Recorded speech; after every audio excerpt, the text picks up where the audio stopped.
North Korea has said the missile it tested overnight held a warhead capable of re-entering the Earth's atmosphere. The claim was not proven, and experts have cast doubt on the country's ability to master such technology. Kim Jong-un called the launch impeccable and a breakthrough. It was the first test from Pyongyang in more than 2 months, after a flurry earlier this year. It has been condemned by the international community. U.S. President Donald Trump spoke to China's President Xi Jinping by telephone, the White House said, urging him to use all available levers to convince North Korea to end its provocations and return to the path of denuclearization.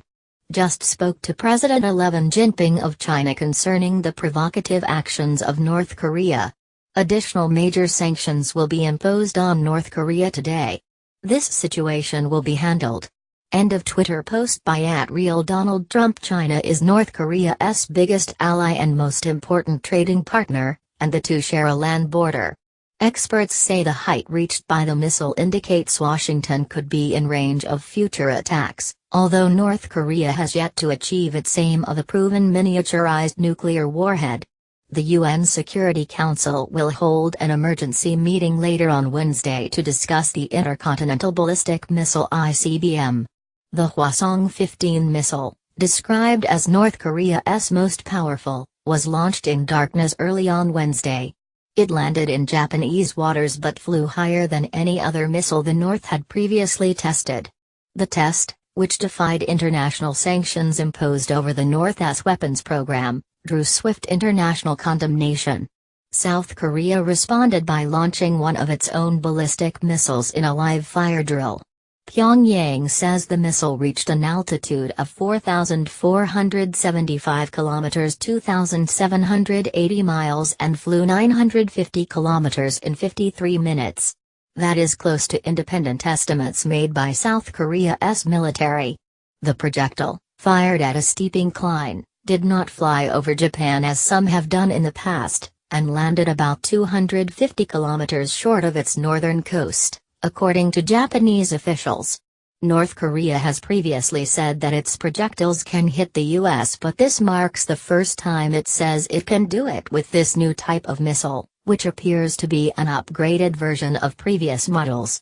North Korea says this ICBM is its most powerful yet and completes the country's rocket weaponry system development set.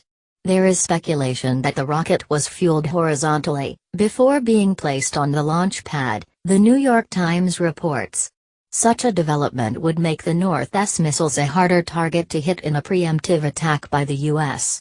There are some who doubt whether North Korea can miniaturize a warhead. An analysis by the U.S.-based Union of Concerned Scientists concludes that the Hwasong-15 could have traveled more than 13,000 kilometers on a standard trajectory, thus reaching any part of the continental United States. But it seems likely, the analysis adds, that the missile had a very light Mach warhead, meaning it might lack the power to carry a nuclear payload, which is much heavier, over that distance.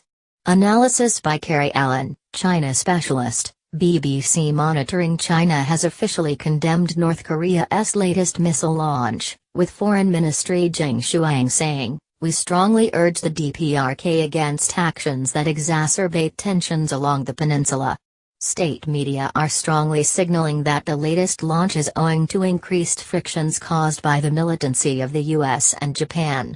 Official broadcaster CCTV and leading foreign affairs paper Global Times highlighted Japanese Prime Minister Shinzo Abe's comment in a press conference today that Japan will never yield to any provocation and will exert maximum pressure. The United Nations first imposed sanctions in 2006 after North Korea conducted its first nuclear test, aiming to stop future nuclear tests and launching ballistic missiles. Sanctions, which were ramped up in 2016, now include, the EU has introduced its own sanctions targeting people and entities tied to the North Korean weapons program.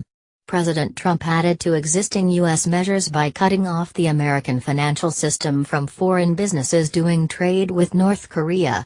The wave of UN sanctions in August amounted to $1 billion, £746 million worth of income, cutting off 1/3 of export revenues, says the U.S. State Department. But so far, Sanctions have not stopped North Korea from doing more nuclear and missile tests.